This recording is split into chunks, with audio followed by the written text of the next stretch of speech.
ابراهيم على يساركم الهلال بالازرق والابيض، على يمينكم الاتحاد بالاصفر والاسود. يلعب للاتحاد اليوم.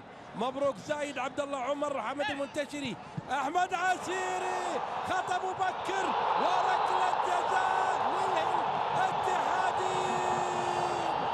خطا الشاطر بمليون، خطا الشاطر بمليون.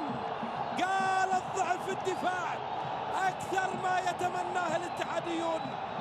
هذه اللمحة وهذه اللحظة يتمنى الهلاليون من عبد الحسن العتيبي الشيء الكثير. شوف تدخل العتيبي وحسن وعاقل الهزازي، وبالتالي ركلة جزاء. الهلاليون يقولون يا رب تضيع. نايف هزازي اكيد شاف مباراة البارح ريال مدريد وبايرن واللي وضيعت فيها الكثير من ركلات الترجيح، لكن هنا ركلة جزاء وهامة وحاسمة للاتحاد.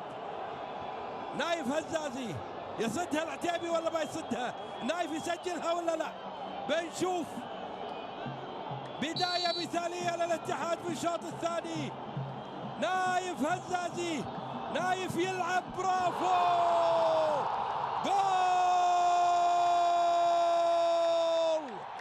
الاتحاد يتقدم ويؤدي بهدف الهلال بالرصاصة القاتلة المبكرة.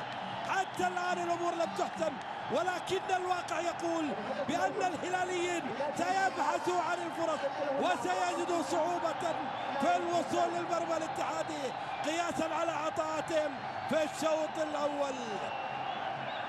أحلى أمنية وأحلى توقع وأحلى طلب جاء للاتحاد في ركلة جزاء مبكرة. يا عيني، اللعب جدية، اللعب حرص، اللعب قوة وليس.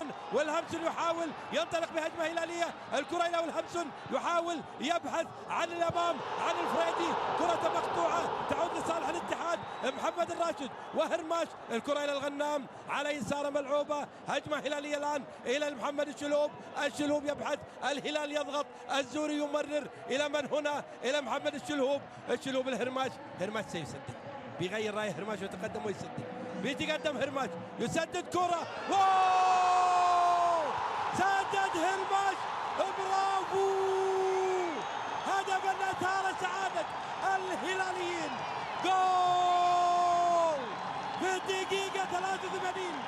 حط يدك على راسك وسبحان مغير الأحوال، تنتقل الأمور لصالح الهلاليين. سدد هرماش واصطدمت بالدفاع الهلال الاتحادي، وبالتالي تقدم او عادل الهلال. شوف انتقلت الى المرمى كما اخطا الدفاع الهلالي، يخطئ هنا المرشدي او عفوا المنتشري ويسجل ليعادل الهلال النتيجه 1-1. بهذه النتيجه الهلال المقدمه لدور الأربعة. الآن المدرب غير رايه، بدل بوهانك سون سينزل محمد القرني، كرة سريعة لصالح الاتحاد مرة أخرى. الهلاليون انطلاقا للاتحاد، محاولة ملعوبة سريعة، نايف هزازي إلى من هنا؟ إلى الفريدي، تعود خطأ لصالحه. شوف الهلاليين لما يتعودوا ربما على تهدئة اللعب.